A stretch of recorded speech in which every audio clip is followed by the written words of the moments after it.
Chère Dinardès, chère Dinardais, aujourd'hui réfléchissons à une question essentielle qui définit toute vie en société.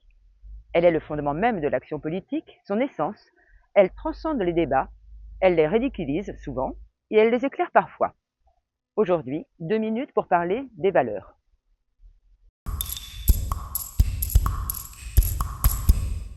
Nous avons cherché comment mettre un brin de légèreté au sujet que nous allons traiter. Mais à si peu de temps de la commémoration des attentats de Nice, nous avons fait un choix. Le traiter avec sérieux. Les acteurs politiques français brandissent souvent comme étendard les valeurs qui guident leurs réflexions et justifient leurs propositions d'action. On peut alors constater des interprétations très libres des termes employés. Certains, qui cherchent à gagner en visibilité grâce à de la provocation, n'hésitent pas à faire dire n'importe quoi à n'importe quel mot pour justifier leurs décisions qui ne servent souvent que leurs propres intérêts. Prenons un peu de hauteur et parlons de ce dont nous avons hérité. L'histoire de France, suffisamment agitée de guerre et de barbarie, a amené nos ancêtres à fixer 3 termes pour définir la direction que doivent prendre les lois qui seront votées et éviter celles qui s'en éloigneraient. Liberté, égalité, fraternité. La République française a fixé sa devise en 1848, devise qui orne les bâtiments publics depuis 1880.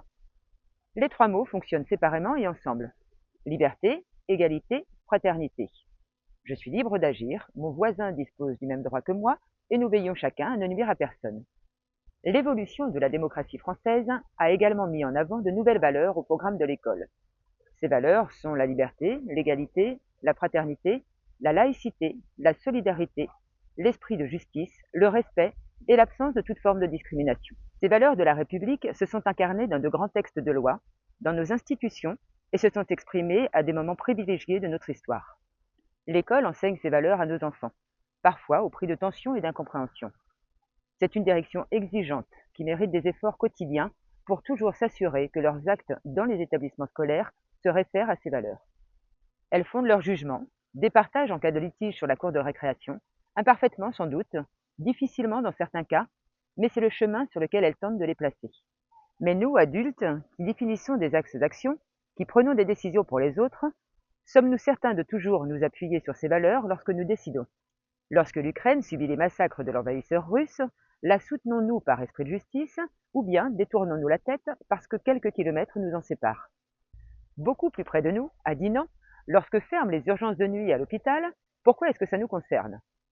Parce qu'on pourra en avoir besoin? Parce que les malades risquent de saturer celles de Saint-Malo? Ou bien parce que le système de santé que nos prédécesseurs ont bâti dans l'intérêt général est en danger, que des vies en dépendent et qu'il faut alors convoquer l'égalité de l'accès aux soins, la fraternité envers les plus fragiles et la solidarité budgétaire dont le service de santé publique a besoin. Et vous, qu'en pensez-vous? N'hésitez pas à liker, commenter et partager cette vidéo.